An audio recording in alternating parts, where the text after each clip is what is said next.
OG Lee in the house once again. Thank goodness. Thank goodness. So we got some politics going on, man, and we having a bunch of Democratic candidates. And there's one candidate, man, I'm going to cut through the chase. There's one candidate that I heard, that Tulsi Gabbard is someone that if you listen to, and she's a military veteran, she's saying all the right things. But her problem is coverage. Her problem is going to be coverage.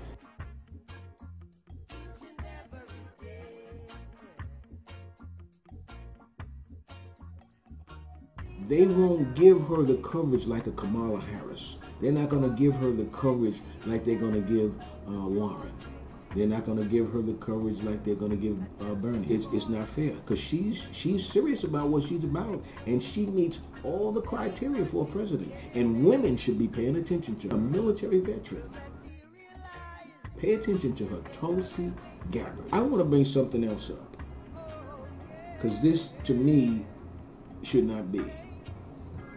They've got this candidate, Pete Buttigieg, and I don't know his name, I butcher it every time, but you know who I'm talking about, this guy. Pete is running for president. They're giving him a lot of coverage to the point where when I point him out, you know who he is. Here's a guy now. His lifestyle, even though we're changing with the LGBTQ, his lifestyle is almost 360 degrees from the average American. And I didn't see yet where that has come up. And that shit needs to be covered. I'm not saying that you gotta be what they call homophobic. I'm just saying at this point in the race, it should come up. And what should come up? Oh, if you should occupy the White House, that would mean that that is the first time in history that we have two men living in the White House as the first couple. That's very...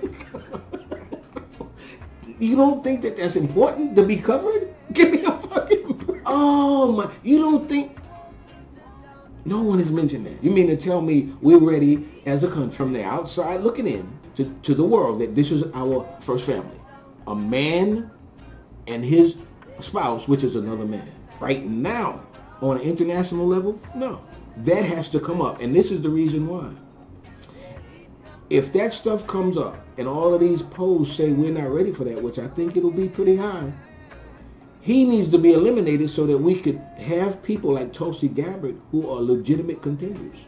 And I'm saying that on the record, and I hope you share this. I don't want to see two men in the White House. I'm not ready for it. And I bet it's a bunch of other people that are not ready for it. And it should come up now while you got all of these candidates so he can get out of the way and make room for good candidates. Not that he's not a good political candidate. So he could make room, and when I say for a better candidate, I mean in her. She fits all the criteria. He's going to be the candidate in 2024 because he's got some good progressive ideas, and he's a good guy. The only thing I have against him, which I have that right, the only thing I have against him is that he married to a man. I just can't accept that. I mean, you have males as your friends. You don't have males as your lover. I'm not feeling that shit. Two men marrying each other and all of this. I never will. And thank goodness, people like me, I'm dying out. Don't worry about what I'm thinking. You know, because there's not many of me around. Everybody else loves that. Just like everybody loves having best black friends and Hispanic friends and best Asian friends. Then you start seeing people killing people up because of what color they are, right? So I'm being real about mine. I'm not going to hide it. I can't.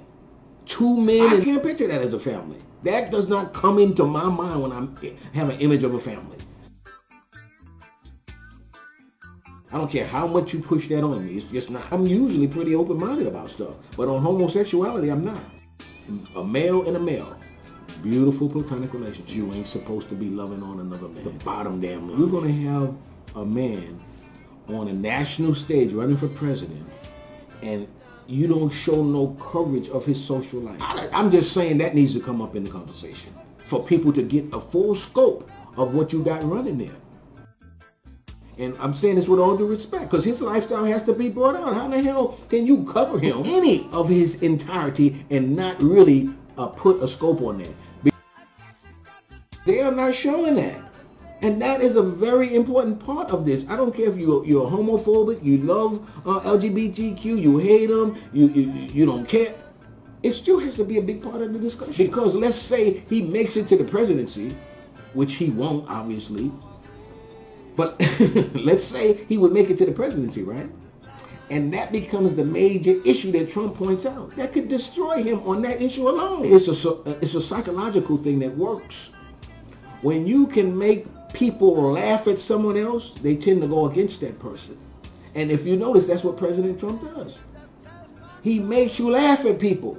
And once you can laugh at people, it's as if that person you laughed at has been defeated. President Trump can ridicule his lifestyle, and there are a lot of Americans that will still buy into it.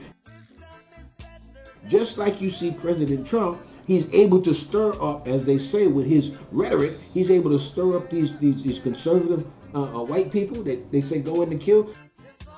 He can look at Pete and make the whole thing about Pete and his boyfriend. They can do a commercial that's just showing him and his boyfriend in a social context, and that could turn off a whole lot of people. In the very, very primary stage of this whole, whatever you want to call it, of all of these presidential candidates, that needs to be brought out because that's a major issue, and I'm saying that. I'm going on the record to say that. It's fine if he gets voted in to be the presidential candidate if our country is ready for that. It's fine with me. All I'm saying is it should be that should be brought out now. I'm not a Democrat. I'm not a Republican. But my money is on Tulsi Gabbard, the representative out of Hawaii. Start listening to her. My money's on her. And so I'm saying that if you can put highlights on somebody like Pete and in effect eliminate, if you can't be elected based on something that you have in your closet, so to speak, well, why would you be a forerunner and be in the way of people who could legitimately get elected in 2020? Because we're looking for a woman, and I'm telling you that woman is Tulsi Gabbard. The woman is Tulsi Gabbard. Anyway, this is OG Lee, and I'll see you again soon.